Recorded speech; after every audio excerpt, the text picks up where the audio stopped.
Tavante, what's going on? Oh, my boy. Hey, long time no chat. Been a couple years. It's been a couple of years. Life good for you? Yes, sir. Great. Well, we appreciate you doing this, and I'm ready whenever you are. You ready? Yes, sir. I'm ready. All right, here we go. At this time here on this Virginia Prep Zoomcast, we say hello to the first team All-Conference USA performer from a season ago. Had a team high and Conference USA best 121 total tackles. Now with the Marshall Thundering Herd, who are at 2-0, broke into the Associated Press top 25 a week ago for the first time since 2014. We say hello to the guy from Chesapeake, Virginia, Indian River High School fame, Tavante Beckett. How's life in Huntington, Tavante? Great, man. Great. Something I always knew I'll be at, and I'm just grateful to be here. They giving me life over here.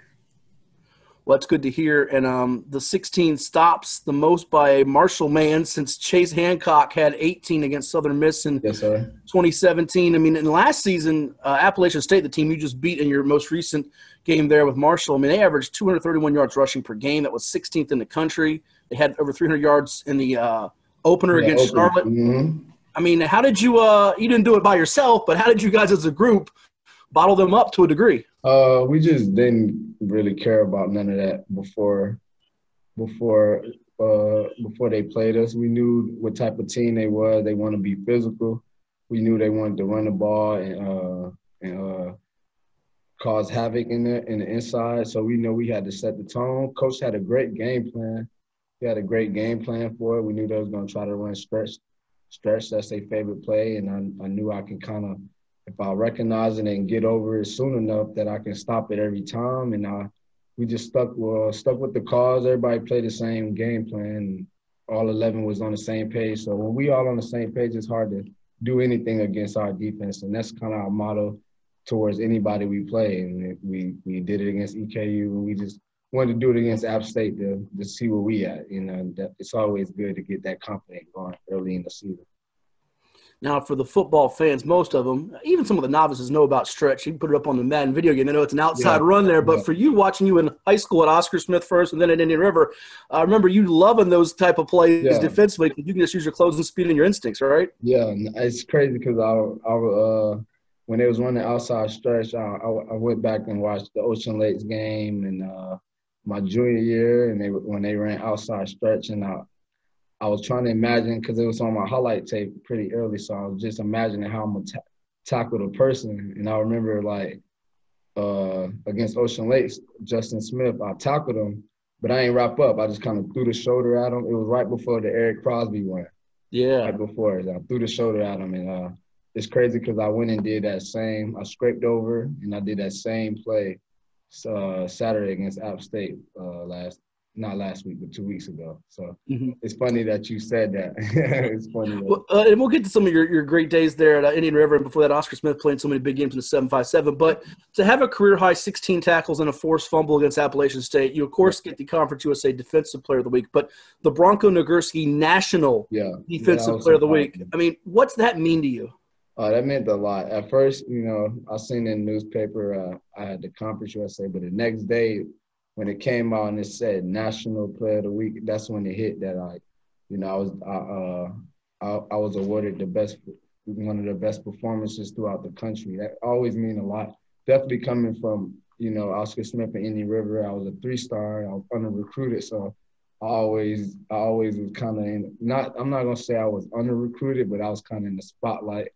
I mean, in the shadow of some other great players, you know what I'm saying? So, to get national love and attention like that and recognition, it's just a blessing, for real. Just a blessing, and just knowing my story and how I got here and now I'm here, senior year.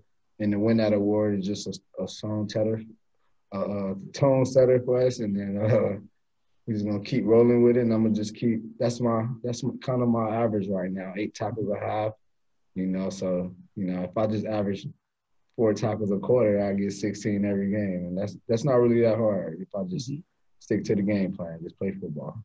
Well, I think it put – I don't want to speak for you, but kind of a chip on your shoulder early in your career, because you did have some great guys. I mean, we watched on Sunday the Eagles and Bengals play each other. You look at Joshua and Andrew Brown. That you were teaming with. Those are my D tackles and defensive ends.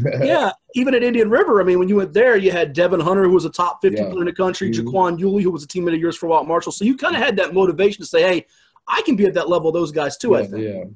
Yeah, I was never, the number one, the highest prospect, but that, that don't really matter, especially where we come from in the 7-5, being where we from, there's always that chip on the shoulder and trying to get back to the Mike Vick and Allen Iverson days, representing for real. I just want to be that next person coming out my area like that. Absolutely. Now, beating Appalachian State 17-7, nationally televised game. How big of a moment was that for this Marshall football program to get where you guys are wanting to get to? Oh yeah, it's definitely it meant a lot, but in reality, it wasn't conference play, so it's kind of just like enjoy the little attention, but we go out and lose first game of conference, we got to depend on another team winning games, losing a game or two. So having that, knowing that, but also knowing that we never got no win like that in so long. And we had our chance last year, the year before against Boise, at Boise, to kind of do that same thing, and we let them off the hook 14-7. So getting that win under the belt is just good for the program and the fans, to know that our hard work paying off. We one of the first teams that had to report back with all the COVID stuff, and we was one of the last teams in camp. So we've been working, man. That's all we know over here, and that's why we went out there and dominated them like that. Yeah, playing at Boise, that'd be pretty neat. That you always play on Boise. NCAA, you can switch the field. I always play at Boise State field. So went out there and played it on. Sure. Now, you mentioned, the COVID-19 this year. It's been a crazy year, the emotions of a college athlete. Tavante, was there a concern if you'd even – I know it's a marathon, not a sprint, and you're only 2 legs done of that marathon, but was there ever a concern that you even get to have a season? Oh, yeah. It was always a concern. But we always – being here in Marshall, we always just handle today, like control what I can control, and I'm going to just – go to work and handle today, knowing that I might not even be here tomorrow. The whole program might be shut down tomorrow, but we're going to get that work in today because it's a blessing to even be able to be out there. A lot of teams wasn't allowed or they got shut down. We one of the programs that never shut down. We've been consistent and we've been on our stuff. So just being consistent and knowing that and just not taking it for granted, man. Just being grateful that we still out here and we one of the few teams that kept the ball rolling the whole time.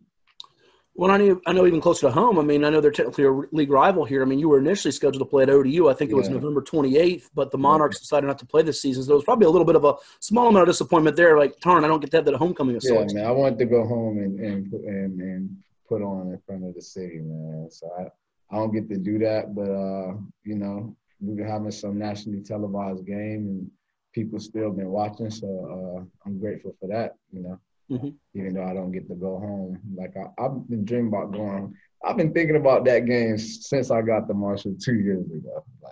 Senior year, I get to go home and play. So at least they get to see what I'm on. But it's all right. Even though things didn't work out at Virginia Tech, how grateful and at the same time motivated were you for that chance to show people what you were capable of with this opportunity at Marshall? Oh, yeah, I'm always grateful. It's just a chip on the shoulder. I didn't get to showcase my talent for Virginia Tech. I didn't start a game.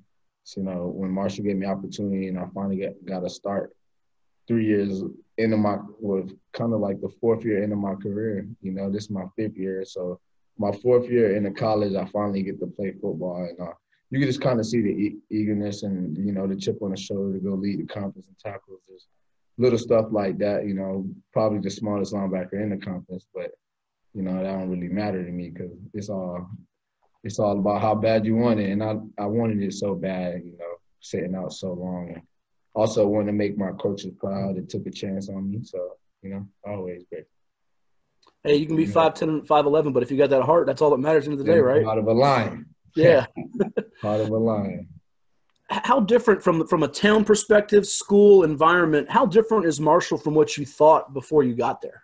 Oh, I kind of got a feel, Yuli being here, I kind of follow him on social media. So I knew it was a college just like any other college, it's all about how you come in and it's all about handling your business, So, every college is the same, partying, stuff like that outside outside factors, but it's all about, you know, how bad you want it. You know, me, I got 2 kids. You know, when I came out of high school, I had 2 kids, so I ain't got time to play around for real. So when I got here, it was all business, and that's kind of how I've been. So COVID is just, with all this COVID stuff and us staying in the house and stuff like that, for me, that was just an extra way for us to lock in all the way, because we limited on the outside distraction because we're not allowed to really do too much.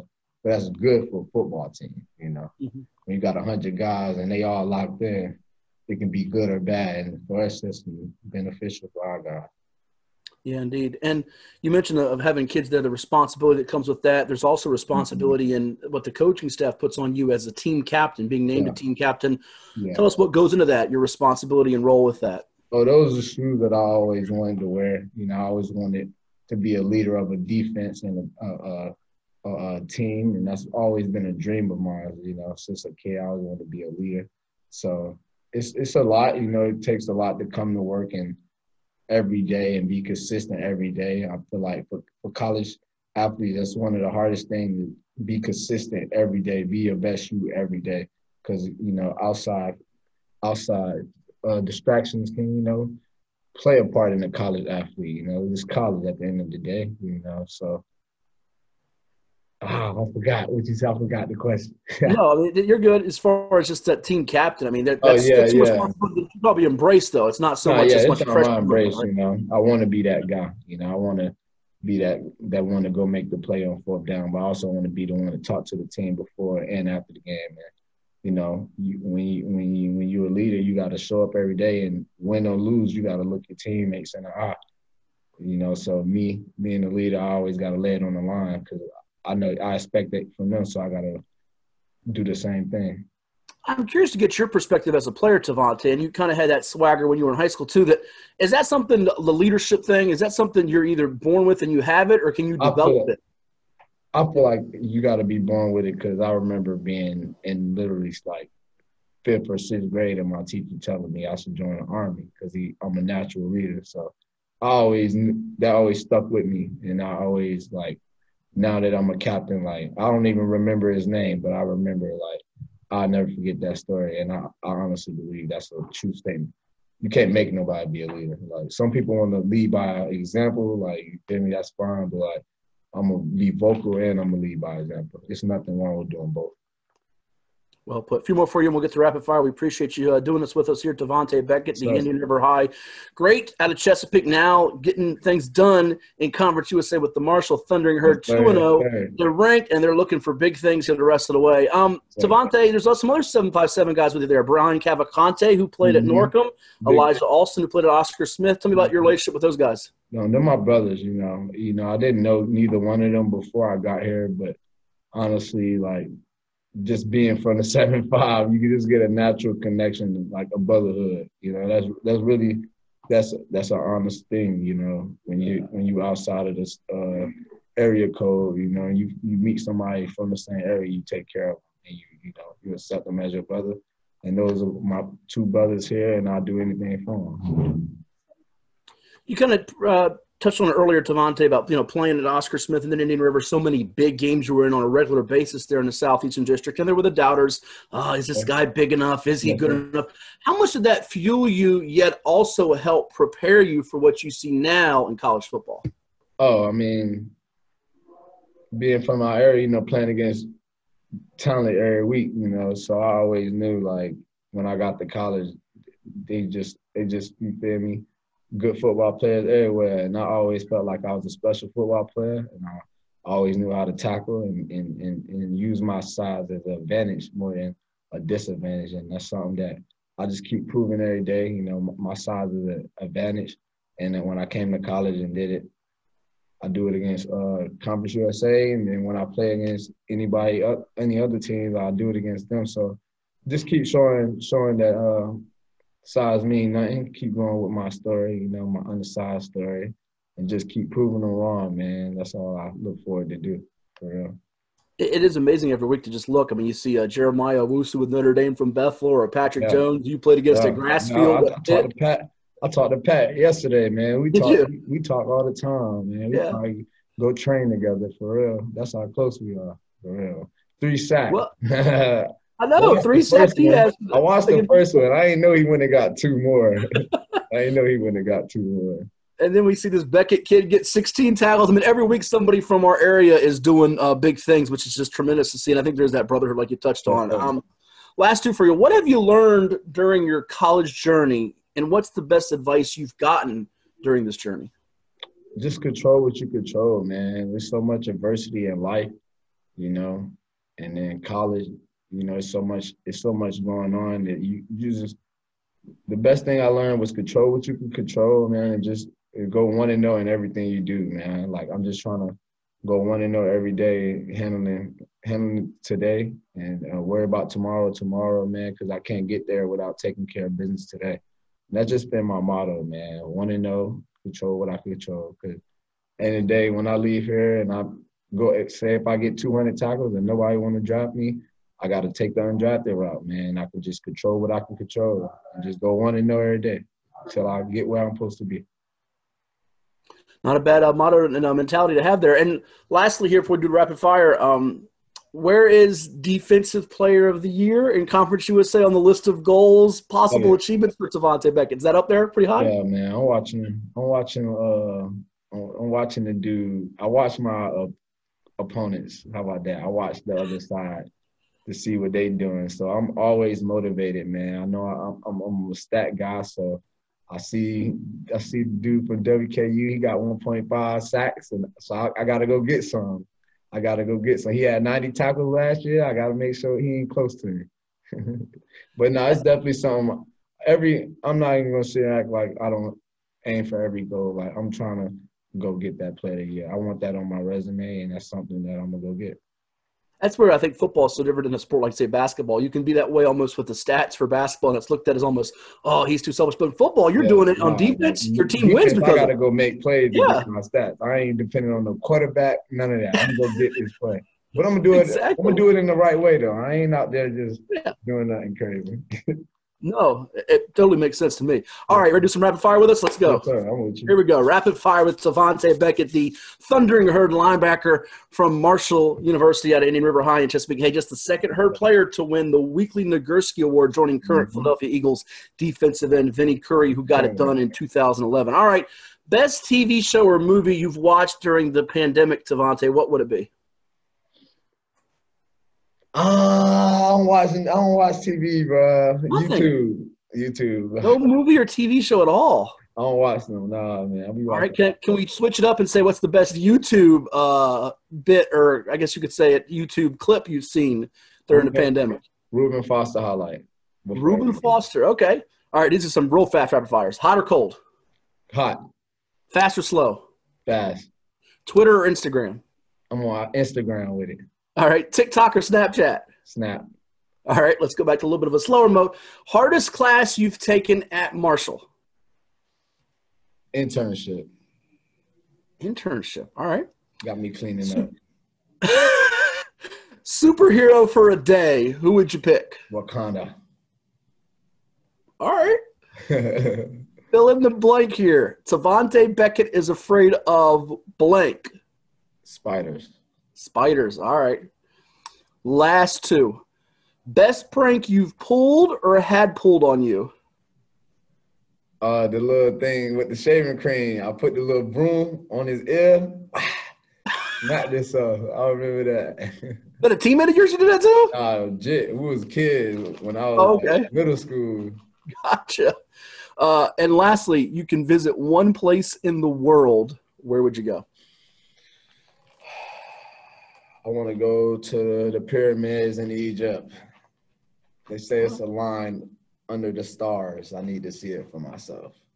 All right. Well, he's a shining star for the Marshall Thundering Herd right here out of the 757. Tavante Beckett. Man. Best wishes October 10th. They're at Western Kentucky. We hope you get 16-plus tackles and keep balling out, man. I'm glad to see you again, man. Miss you. See you. Thank you, Tavante. You be well. Appreciate it. Appreciate you.